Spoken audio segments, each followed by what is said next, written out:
¿correcto? Entonces, nuestras prácticas van a estar orientadas más o menos, van a ir en ese sentido, ¿sí? Entonces, igual, bueno, con respecto a la evaluación, se les va a tomar dos prácticos, uno en la semana 8 y otro en la semana 15.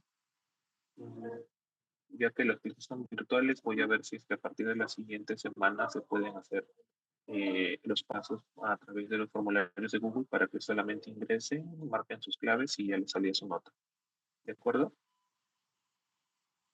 Y ya cualquier cambio, cualquier novedad, les vamos avisando conforme pasan los días, porque recién ayer también por fin pude contactarme con el coordinador del curso, entonces también he tratado de avanzar lo más que he podido con respecto al tema de hoy. ¿De acuerdo? Entonces, empezamos con la clase.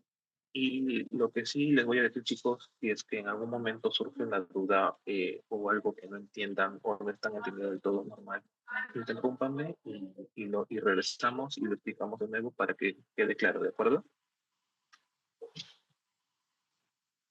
Bueno, empezando con la clase, yo soy el doctor Andrés Isniegas Pajuelo, soy anatomopatólogo. Y bueno, entonces el día de hoy toca hablar sobre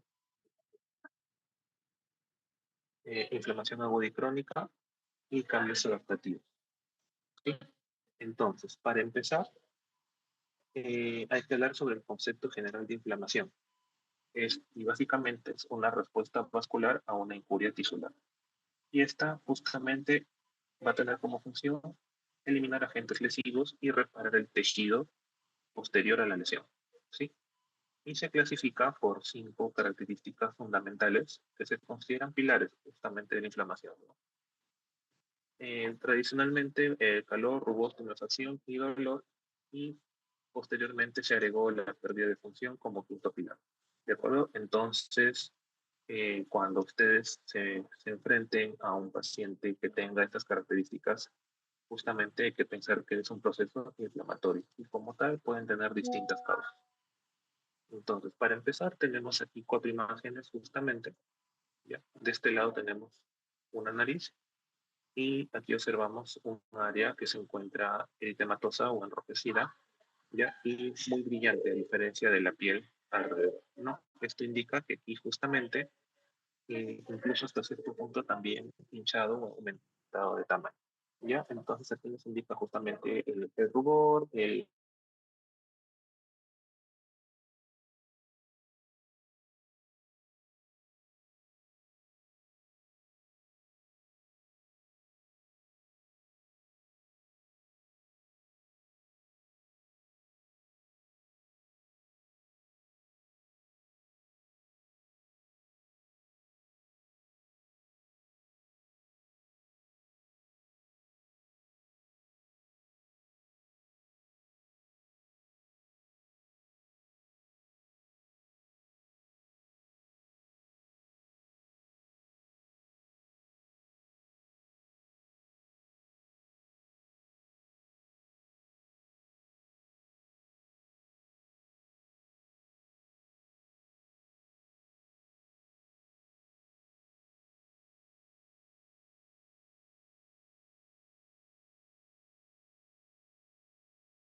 disculpen si se cortó la conexión. Sí me escuchan, ¿verdad? Sí, doctor. Sí, doctor. Ya, gracias. Entonces, bueno, luego por aquí tenemos un dedo, no la cara eh, palmar de un dedo, o plantar, perdón, no, es un pie, disculpen, es un pie. Entonces tenemos la planta del pie, a la altura del talón, lo mismo, ¿no? Un corte. Eh, a la solución de continuidad de la piel, justamente alrededor vemos enrojecido, probablemente duela, obviamente el dolor no se puede ver por imagen. Aquí un niño claramente con fiebre, que también justamente la fiebre es una respuesta inflamatoria, una respuesta inflamatoria a algún proceso casi siempre infeccioso. Y por aquí una rodilla también enrojecida, ¿correcto?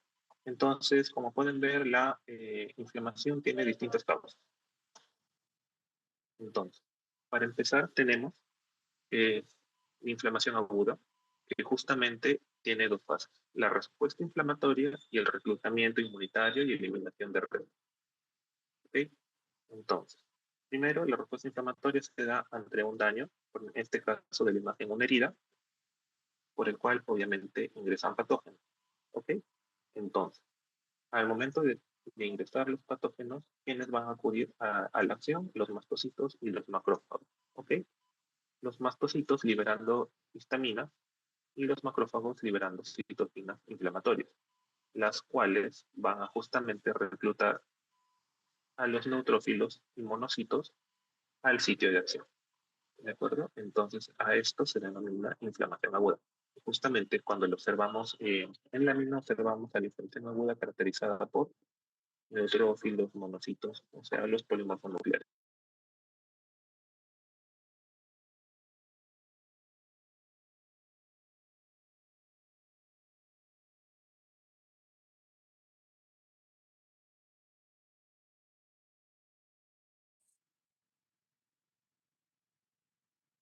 Y en estos casos, justamente la misma presencia de las citoquinas inflamatorias va a generar respuestas a nivel sistémico, como fiebre, producción de más cantidad de células inmunes y producción de proteínas de fase aguda. ¿Okay? Estos ya son efectos sistémicos, aparte de los efectos locales que ya hemos mencionado anteriormente. Entonces, en la inflamación existen ciertos cambios, sobre todo del flujo y calibre vascular. Como mencionamos, es justamente una lesión vascular, la inflamación, como por ejemplo la vasodilatación, el aumento de la permeabilidad en los microvasos, estasis vascular y acumulación de leucocitos. ¿De acuerdo? Y por ejemplo, tenemos algunas imágenes justamente para ejemplificarlo. Por ejemplo, eh, la inflamación aguda se caracteriza por un inicio rápido, ¿de acuerdo? En minutos a días y a predominio de neutrófilos. Aquí observamos un tejido, ¿de acuerdo? Con abundantes neutrófilos. Ya todas estas celulitas pequeñitas que ven aquí que tienen varios núcleos o núcleos que están como dobladitos, ya son neutrófilos. Hay gran cantidad de neutrófilos. Entonces, esto siempre hay que tenerlo en cuenta. ¿De acuerdo? Además de ciertos cambios o ciertas lesiones accesorias, como por ejemplo el edema, que lo observamos incluso aquí, vemos estas fibras de tejido conectivo, que son estas de color rosado, separadas en zonas, ¿ya? Y se ve el fondo blanco. Esto es el edema. ¿De acuerdo? El edema lo vemos, ¿de acuerdo? Y por último, la vasodilatación. Ya los vasos sanguíneos, en este caso no se sepa, pero los vasos sanguíneos se van a dilatar justamente por acción de la histamina y la citoquina. De este lado también tenemos una imagen eh, a gran aumento de un proceso inflamatorio agudo. Todas estas manchitas moraditas que vemos al fondo son neutrófilos, ¿de acuerdo? Aquí tenemos, por ejemplo, un vaso sanguíneo, ¿ya? Y así vemos el interior del vaso sanguíneo. Esta es la pared del vaso sanguíneo, correcto, y aquí hacia el centro tenemos gran cantidad o bastante presencia de eritrocitos como si estuvieran llenando por completo este vaso, ¿de acuerdo? Entonces, esto se denomina congestión vascular. Y justamente debido a esto es que la piel o las zonas inflamadas se ven más rojas en esas, justamente por la acumulación de sangre en los vasos sanguíneos locales, ¿de acuerdo? Y aquí también incluso hay extravasación de los glóbulos rojos. Esto quiere decir que hay una hemorragia también presente, al menos en esta imagen. ¿Ya? Ahora, con respecto a los cambios vasculares, puede haber vasodilatación, congestión vascular que ya lo vimos, y aumento de la permeabilidad, que es el edema. ¿Ok? Por ejemplo, aquí tenemos una lesión de piel. Aquí vemos el epitelio de la piel, correcto, y aquí esta zona probablemente algún tipo de agente ha generado una esfacelación de la piel, que es lo que vemos aquí suelto. Y de este lado tenemos, obviamente, congestión vascular. Ya están llenos los vasos. Hemorragia porque hay como una ruptura del tejido, se ha liberado contenido vascular hacia el exterior. ¿Ya? Básicamente la sangre está metida en el tejido conectivo de la dermis. Y el edema que se observa también aquí en estas zonas, ¿ya? Donde vemos que las fibras están mucho más separadas a comparación de otras zonas. Ahora, eh, los leucocitos, la acción de los leucocitos tiene distintos pasos, ¿no? El reclutamiento que ya vimos está a cargo de los mastocitos y los macrófagos luego se adhieren a la pared vascular, migran a través de esta al exterior y luego van a fagocitar las bacterias y restos celulares.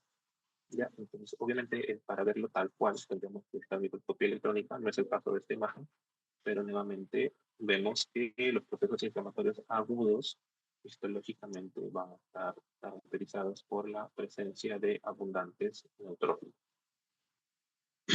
Ahora, tenemos distintos patrones morfológicos que nos indican inflamación aguda, como en este caso tenemos un patrón seroso, ¿de acuerdo? Es caracterizado por un exudado claro, ¿ya? Por ejemplo, en la pleura o en la piel. Y en este caso, esto de aquí es una ampolla, ¿de acuerdo? Porque, por ejemplo, nos quemamos con agua, se generan ampollas. Y entonces, ¿cómo vemos una ampolla? Si estuviéramos viendo un paciente, la piel echa un globito o una vesícula con un contenido líquido, ¿correcto? Entonces, aquí vemos, esto de aquí es la epidermis con sus estratos y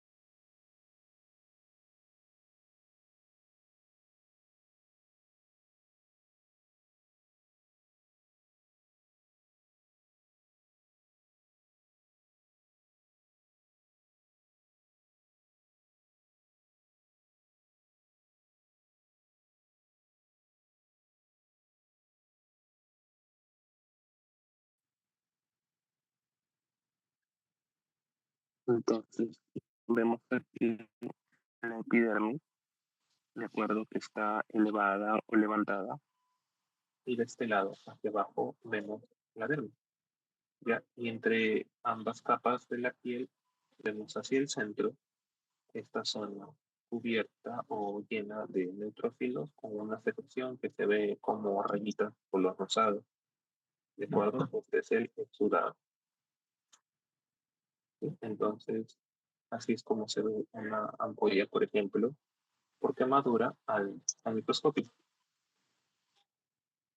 Ahora, también tenemos un patrón inflamatorio fibrinoso que se caracteriza justamente por redes de fibrina, como en el caso de las vasculitis. Aquí tenemos un vaso sanguíneo, ¿no? Con su pared vascular y alrededor del vaso hay gran cantidad de neutrófilos, como estamos observando. Ya, entonces, esto de aquí sería una vasculitis, justamente porque hay inflamación alrededor de un vaso sanguíneo. Ya, y justamente aquí que notamos, presente este material rosadito o eosinofílico que se ve despelado también, que es la fibrina. Ya, entonces, la fibrina también es un resultado de un proceso inflamatorio agudo. Ahora, por ejemplo, también tenemos los accesos que pueden darse en cualquier localización del cuerpo y justamente porque se caracteriza un acceso por una colección de pus. Y la pus no es más que restos celulares de neutrófilos, restos de agentes patógenos, fibrina, ¿ya? Y proteína. Aquí tenemos entonces una zona afectada, probablemente sea piel, abundantes neutrófilos, por debajo un vaso sanguíneo congestivo y hacia aquí abajo la colección de pus. ¿Ya? También la podemos observar de esta forma.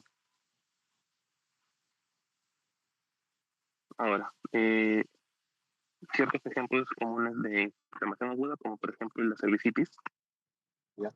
Una infección aguda del cuello uterino, que se caracteriza justamente por presencia de neutrófilos entre las células famosas del epitelio cervical, o también una apendicitis aguda, donde justamente en la pared del apéndice vemos abundantes neutrófilos, ¿sí? En todo eso son. Y aquí, por ejemplo, esto sería una gastritis superficial, donde justamente tenemos aquí una lámina propia, eh, está, digamos, ensanchada o dilatada, con bastante infiltrado inflamatorio.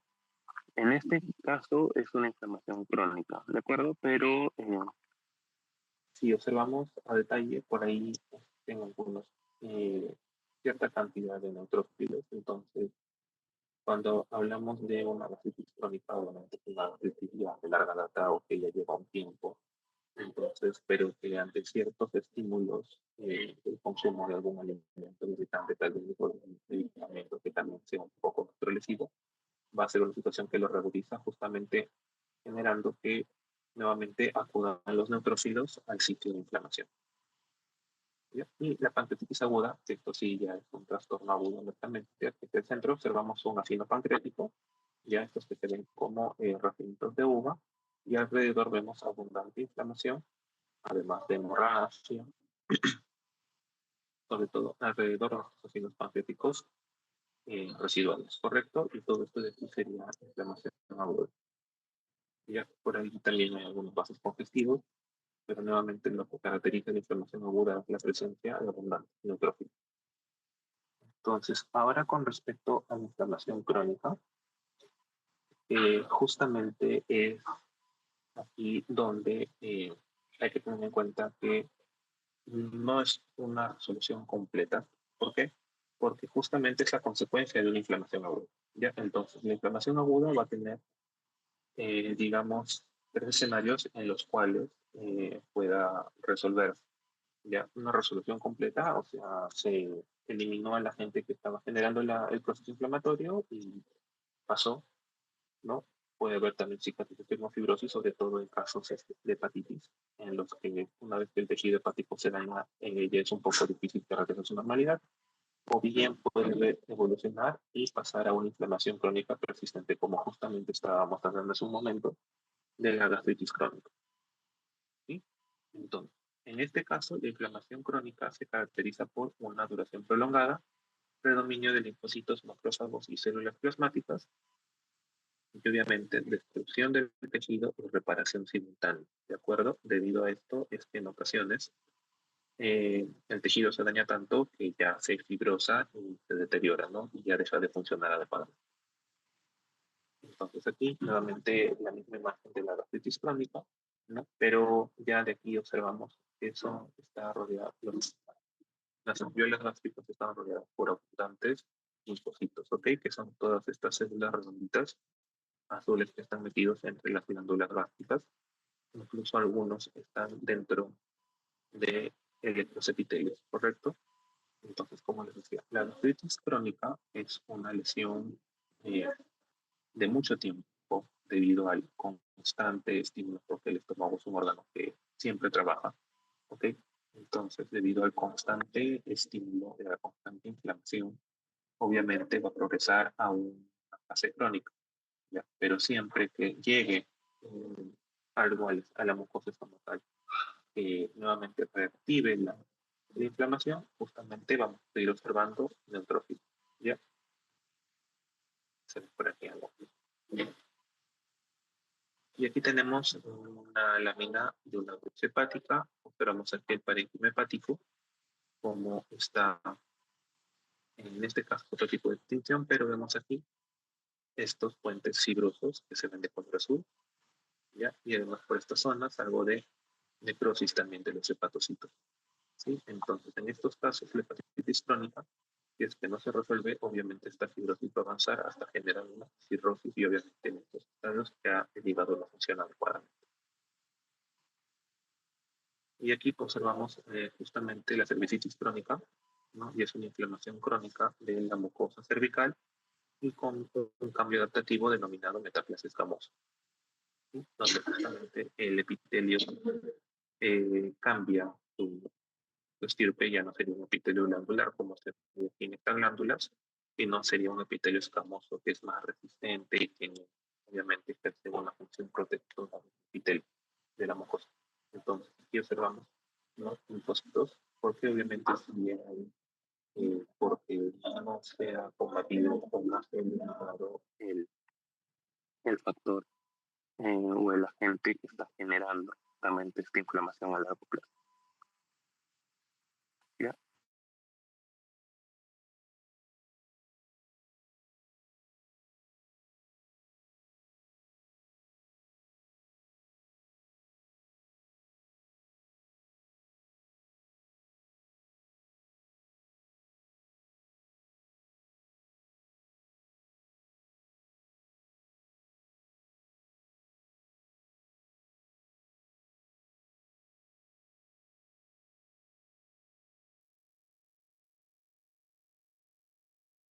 Entonces, como les decía, los granulomas son intentos celulares para contener a los agentes lesivos, y los más comunes son, por ejemplo, los granulomas por infección por tuberculosis. ¿Ya? Entonces, como el Mycobacterium tuberculosis, sabemos que es un microorganismo difícil de eliminar para el organismo, justamente se desarrolla este tipo de lesiones.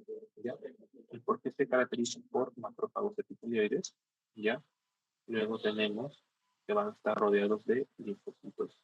¿Ya? Entonces aquí tenemos de este lado macrófagos epitelioides hacia el centro, ¿ya? Luego rodeados por linfocitos y por último hacia la periferia fibroblastos, ¿ya? Y también algo importante que se observa son las células gigantes multinucleadas, ¿no? Por ejemplo, aquí tenemos eh, los tipos de granulomas. En este caso, a la mano derecha tenemos un granuloma gaseoso, ya es clásico de ver en infecciones tuberculosas.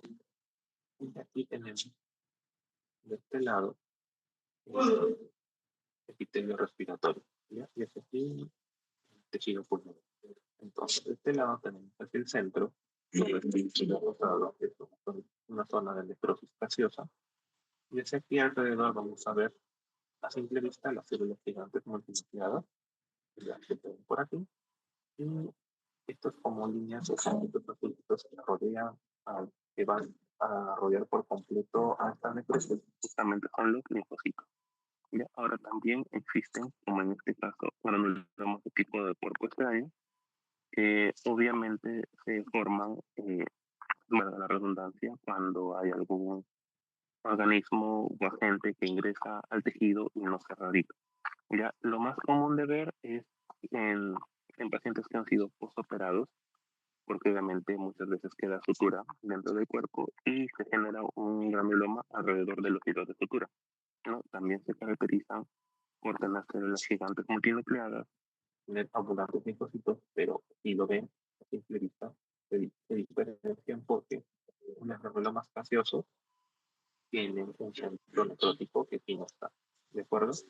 Entonces, esto es importante para definir si un granuloma es gaseoso o no, o si es debido a una infección por tuberculosis, ¿no? Más esto puede ser por distintos tipos de lesiones.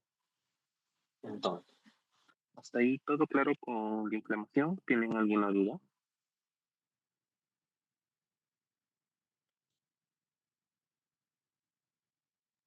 Sí, doctor, todo claro. Ya, correcto. Entonces, de aquí vamos a empezar a hablar sobre los cambios adaptativos. ¿De acuerdo? Eh, ya, aquí tenemos, por ejemplo, sabemos que el organismo y por lo tanto todas nuestras células van a estar en un estado de homeostasis, ¿no? Van a estar prácticamente en un estado normal, todo en equilibrio, ¿de acuerdo? Y ante cualquier estímulo que se reciba, ya van a haber dos cambios. Una adaptación, ya, y aquí van a estar justo todas las lesiones que vamos a vivir en un momento, o una lesión celular. Si es que ahora no hay una buena capacidad para adaptarse, va a darse la lesión de todas formas. Si es una lesión leve o transitoria, va a ser una lesión reversible que luego de un tiempo va a regresar a su estado normal. Y si es que la lesión fuera grave o fuera una lesión progresiva, va a evolucionar lamentablemente a una lesión irreversible. ¿Ya? ¿Y cuál es esta lesión irreversible? La muerte celular, tanto por necrosis como por apoptosis. Y en este esquema tenemos básicamente lo mismo que está aquí en el cuadro, no una célula normal que ante cualquier tipo de lesión ya puede recuperarse, ¿no? Y aquí justamente se va a ver un agrandamiento de volumen, esos como globitos en la membrana, y si es que ya la lesión es progresiva, que va a darse la necrosis. Ya se va a distorsionar la membrana plasmática, las organelas van a salir, no van a eliminarse, y justamente como se va a liberar el contenido celular, vamos a ver bastante inflamación alrededor de las células necróticas. ¿Sí? Ahora, dentro de las lesiones Por adaptación celular vamos a tener distintas, como la atrofia, ¿ya? Hipertrofia, hiperplasia, metaplasia, displasia. Ya cada una tiene cierto significado. La atrofia, por ejemplo, es un decrecimiento del tamaño celular. La hipertrofia es un aumento del tamaño celular. ¿Ya? Luego la hiperplasia, no hay que confundirla con la hipertrofia, que es justamente el aumento del número de células. Y la metaplasia, que es el reemplazo de un tipo celular por otro maduro. Y hay que tener en cuenta, está reemplazado por otro epitelio maduro. Y la displasia, que ya son cambios anormales en la maduración de la célula. También vamos a ver algunos ejemplos. Y en imagen. ¿Ya? Entonces, qué causas pueden tener justamente estas lesiones adaptativas? En primer lugar, causas genéticas, por defectos tanto genéticos como cromosómicos, causas nutricionales, por deficiencia o exceso de alguna sustancia de la dieta, como hierro o vitaminas, también inmunitarias, sobre todo en enfermedades autoinmunes, endocrinas, también por defecto o exceso de actividad hormonal, también agentes físicos, traumatismo, lesiones térmicas, radiación, agentes químicos como intoxicación o metales pesados, fármacos infecciosos y por anoxia o secundaria alteraciones respiratorias. ¿Ok? Entonces, aquí justamente las estructuras blanco de las lesiones van a ser las membranas celulares, las mitocondrias, el citoesqueleto y también el ADN. ¿Ya? Y justamente si se daña el ADN van a haber mutaciones y por ende muerte celular. Entonces, para tener en cuenta las lesiones reversibles, ya, como por ejemplo en este caso tenemos una degeneración hidrópica, ¿esto qué quiere decir? Un edema intracelular. Ya vemos cómo el citoplasma de esta célula está como que muy blanco, ¿ya?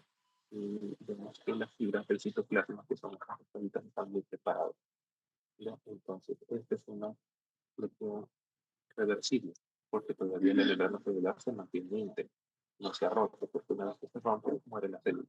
¿Sí? Y de este lado tenemos degeneración grasa, ¿ya? Como por ejemplo la esteatosis hepática. ¿Ya? Entonces vemos el tejido hepático, vemos estos hepatocitos, y vemos justamente presencia de múltiples vacuolas lipídicas. ¿De acuerdo? No es normal encontrar justamente tejido adiposo en el hígado, entonces es una degeneración propia de un proceso inflamatorio, muchas veces agudo o también un proceso metabólico. Ya, esto de aquí es revertible. Ahora tenemos la atrofia, que justamente es la disminución de tamaño, como podemos ver en estas imágenes, este brazo a comparación de este miembro inferior a comparación de en este caso, este cerebro con los surcos más pronunciados, ¿de acuerdo? En diferencia de o este riñón mucho más pequeñito que este riñón aparentemente normal. ¿Sí?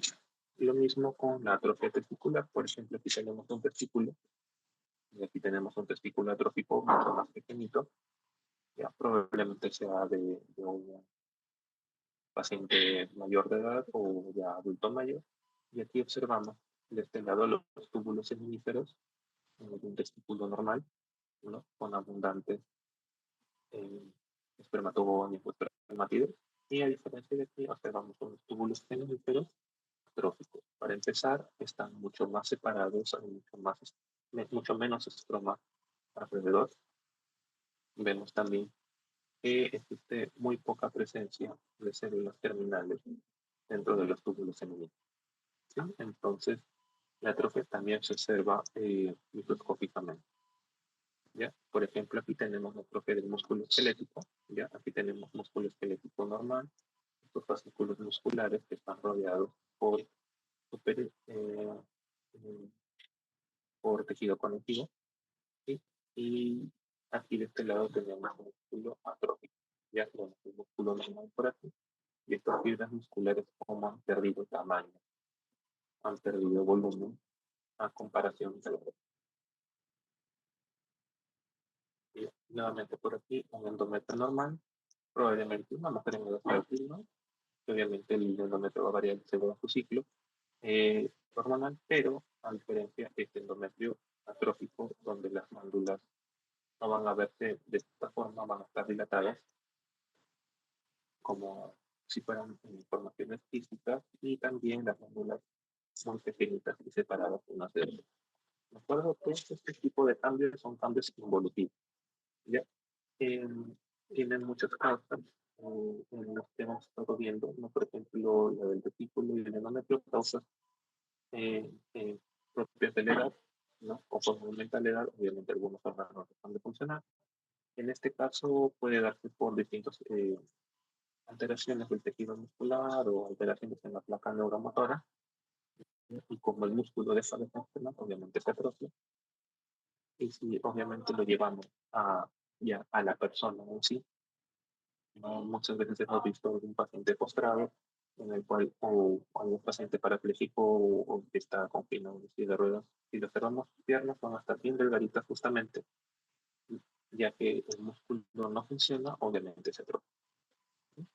Ahora, con respecto a la hipertrofia, que es el aumento de tamaño de las células, nuevamente tenemos el caso del tejido muscular, ¿no? Que se ve estos fascículos musculares bastante homogéneos entre sí, a justamente los mismos fascículos musculares aumentados de tamaño. ¿De acuerdo? Esto se da sobre todo en personas que hacen ejercicio, eh, levantamiento de pesas, etcétera, donde obviamente debido al movimiento repetitivo, al movilizar bastante peso, los músculos van a aumentar de tamaño. ¿Ya? Y aquí otro ejemplo bastante claro, y que es muy común encontrar en la práctica clínica. Vemos aquí de este lado de nuestra radiografía un corazón en bota. Esto te indica una hipertrofia del ventrículo izquierdo. ¿Okay? Y visto esto por un corte transversal del corazón, vemos justamente cómo ha aumentado de tamaño la pared ventricular, disminuyendo la luz del ventrículo. ¿De acuerdo? Estos pacientes justamente hacen insuficiencia cardíaca, ya que como crece el músculo, disminuye la capacidad del ventrículo y por lo tanto no se bombea adecuada sangre, adecuado volumen sanguíneo hacia los pulmones o hacia el resto del cuerpo, generando distintos tipos de complicaciones sistémicas. ¿Ya? Entonces hay que tener en cuenta que la hiperplasia es el incremento de células de un órgano o tejido, ¿ya?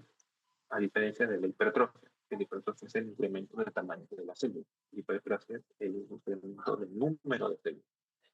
Y se puede producir fisiológicamente o de forma patológica. ¿Ya? De forma fisiológica es para compensar o también por causa hormonal, mientras que la patológica puede ser por estímulo hormonal excesivo. ¿Ya?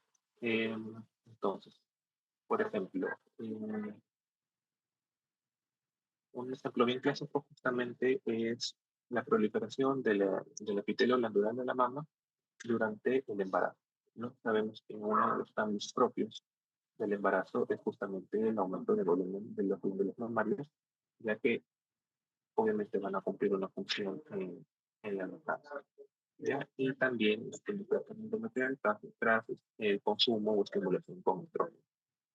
Mientras que las hiperplasias compensadoras van a producirse cuando una porción del tejido femenino, ¿no? Como por ejemplo cuando se realizan funciones parciales de hígado, ¿no? Entonces en este caso, en este caso va a haber un incremento van a aumentar el número de células en la parte del hígado que tiene en el cuerpo, que van a tratar de cumplir la función que está haciendo la que se encuentra. ¿Ya? Entonces, por ejemplo, el ejemplo más clásico es de justamente el incremento de volumen en las mamas durante el embarazo y la lactancia. ¿Ya? Mientras que la hiperplasia patológica justamente se da toda una estimulación hormonal excesiva y justamente van a haber principales factores, como por ejemplo verrugas, ya van a desaparecer obviamente cuando el estímulo desaparece, y la hiperplasia atípica puede llegar a producir una neoplasia a futuro, como por ejemplo en este tipo de ya. Y un ejemplo muy clásico es la hiperplasia de próstata. Como podemos ver aquí, esta próstata es un corte transversal.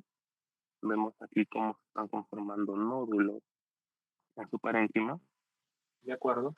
Y obviamente, si lo vemos en microscopio, vamos a ver justamente las glándulas con muchas células, ¿de acuerdo? y también el estroma con muchas células. Y esto que se traduce en el paciente, ¿no?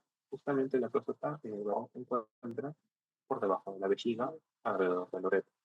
Ya, es que la próstata aumenta de tamaño, obviamente va a disminuir la luz uretral y justamente estos pacientes van a tener problemas para eliminar la orina. ¿De acuerdo? Por eso que muchas veces los pacientes no adultos, varones, adultos mayores, son portadores crónicos de sondas vesicales justamente para poder eliminar la orina debido a una hiperplasia de la próstata. ¿Ya? Y en este caso, por ejemplo, también tenemos en el útero una hiperplasia endometrial. Vemos aquí cómo este endometrio se ve engrosado, aumentado de tamaño, y viéndolo a microscopio se traduce en que las glándulas endometriales van a estar alargadas, más irregulares, pegadas unas con otras, ¿de acuerdo? Y obviamente eh, este tipo de lesiones pueden llegar a proliferar en futuras neoplasias malignas. ¿De acuerdo? Por estos pacientes siempre que tanto en varones como en mujeres, en realidad, los pacientes, obviamente, porque de una hiperplasia, se les hace un seguimiento durante un tiempo con biopsias periódicas y si es que ya se observa algún tipo de atipia, lo que se hace es resecarlo, ¿no? Y bueno, llegando a la metaplasia, como ya sabemos, es el cambio de un epitelio maduro por otro, ¿no? Aquí tenemos un epitelio, una mucosa respiratoria, ¿no? Que es un epitelio ratificado, cilíndrico, ciliado.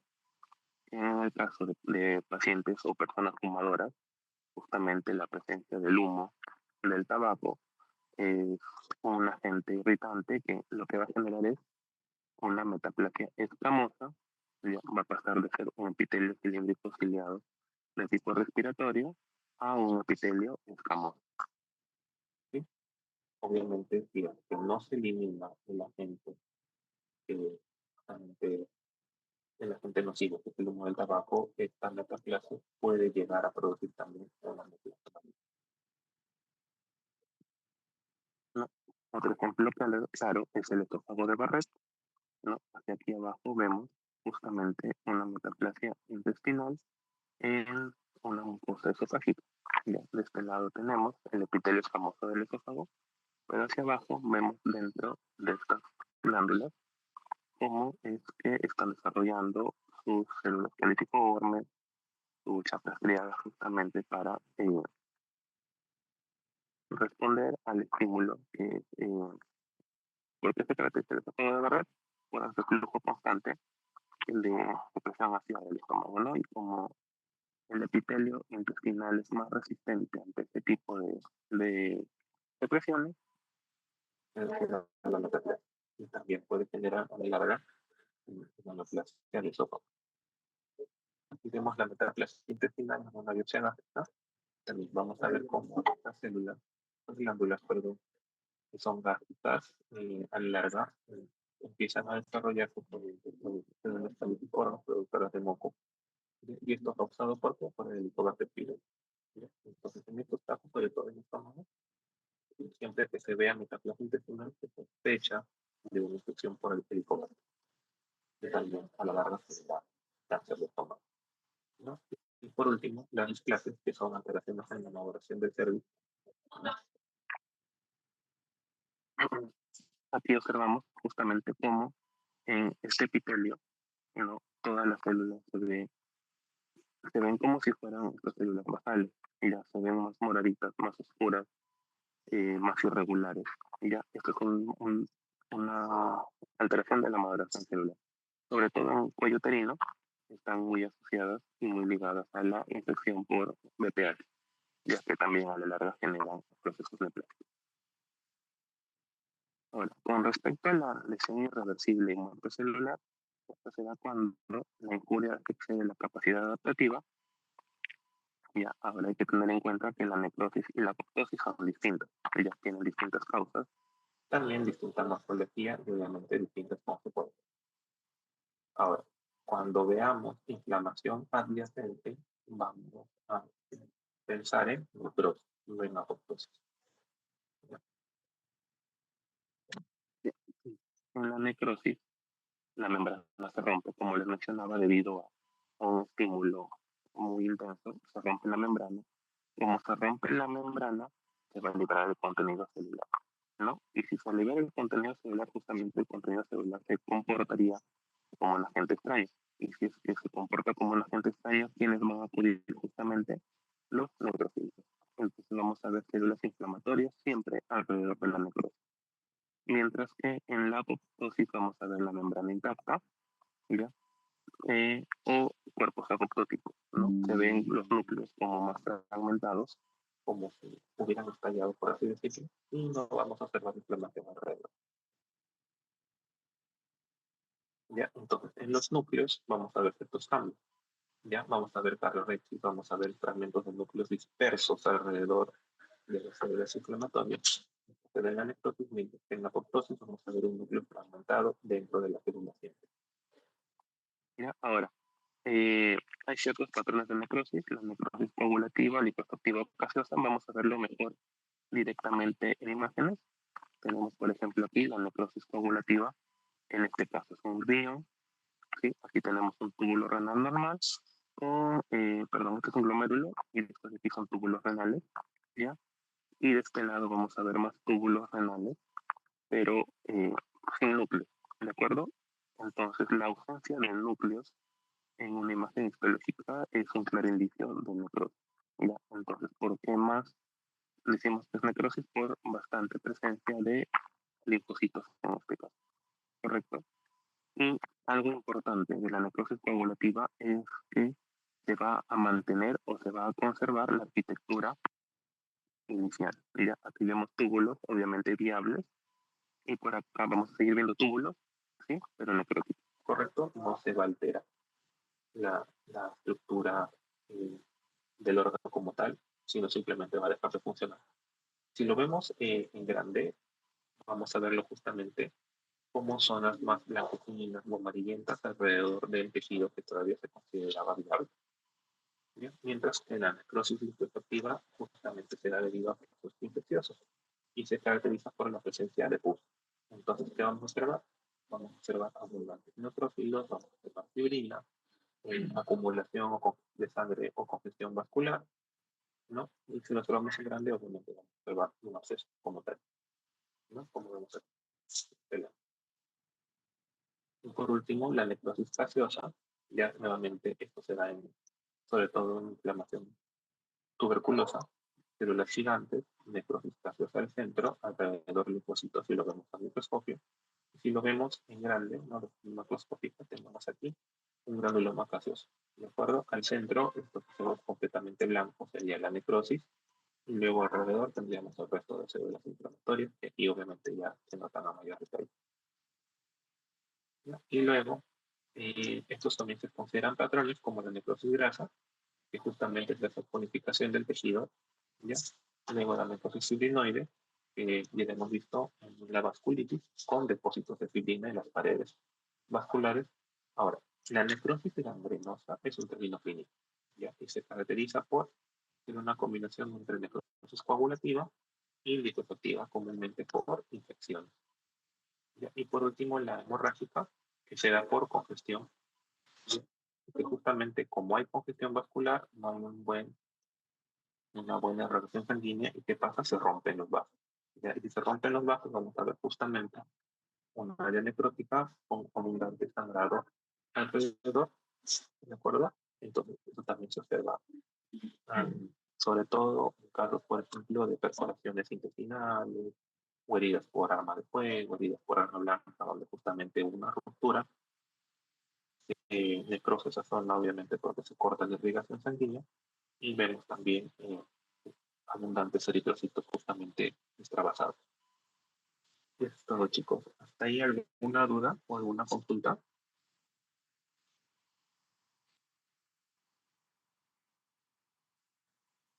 No, doctor, todo claro. Gracias. Listo, chicos. Entonces, la próxima semana espero que se regularice el tema de mi correo institucional, porque eso es lo que me ha generado problemas ahora para poder ir subiendo los links de las clases al campus. y ya a partir de la otra semana voy a ver para tomarles pasitos o de repente empezar a hacer preguntas en la clase también para ir viendo más o menos si están entendiendo, ¿no? Y de esa forma de repente también ayudarlos con puntos extra. ¿De acuerdo? Doctor, yo quería hacerle una pregunta. Claro. Sí, quería saber cómo será el sistema de evaluación de este curso, ya que creo que todavía no tenemos el sílabo. Y también quería preguntarle cómo se trataría el examen. Ya, conversación similar en cuanto A lo que se llevaba el curso de patología, lo que yo hacía el año pasado, porque como les digo, o sea, no ha habido el tiempo de reunirme con los coordinadores del curso para más o menos conversar cómo va a ser la evaluación, pero lo que yo hacía es básicamente, por ejemplo, les ponía el examen, ¿no? Eh, por ejemplo, les ponía esta imagen y digan, ¿no? ¿Qué tipo de granuloma es? ¿No? O de repente, o ponerte una de las dos fotos, pero siempre fotografías de lo que yo les proyecto en clase, para que tengan una pauta de la cual guiarse. Mira, por ejemplo, a qué tipo de necrosis corresponde la siguiente imagen, ¿no? O de repente un tema de conceptos, ¿no? Por ejemplo, lo de acá. Si en una lámina observamos abundante inflamación y tejido y ausencia de núcleos, por ejemplo, a qué se debe, ¿no? Que entre alternativas necrosis, apoptosis, así, distintas, y tenían que marcar la alternativa correcta. Más o menos voy a tratar de llevarlo por ese lado. Sí, entre preguntas teóricas y preguntas de imágenes, pero como les repito, imágenes solamente de lo que yo les proyecto. ¿De acuerdo? No va a haber otra imagen, no voy a sacar las imágenes de otro lado, porque me gusta básicamente me gusta preparar bien mis temas para que de esta forma y tampoco no generarles mayores problemas a ustedes para que puedan hacerlos también lados, etc. ¿Sí? Ahora, uno de ustedes me escribió temprano, no sé si están de acuerdo que sea su delegado para yo poder comunicarme directamente con ustedes, porque lo que a mí también me gusta es enviarles mis clases siempre el fin de semana anterior al a la clase, cosa que ustedes tienen tiempo de repasar, tienen tiempo de repente de leer un poco más, cosa que como este acá es una clase práctica, no es tanto teórica, podamos conversar un poquito más, ¿no? Hacer preguntas, despejar dudas, cosas que de esa forma, por ejemplo, les damos su paso hoy, ¿no? Por ejemplo, sacaron 15, 12, 13, pero si participaron activamente durante la clase, por cada participación puedo considerar que se les dé un punto extra, ¿no? Para poder subir sus notas y que al momento de los promedios tengan buenas notas. No, exactamente la formulación de las notas tampoco la tengo clara porque al menos en lo que he visto del sílabo no lo menciono. Ya como en otros cursos que he dicho, donde sí explican cómo es que se van a hacer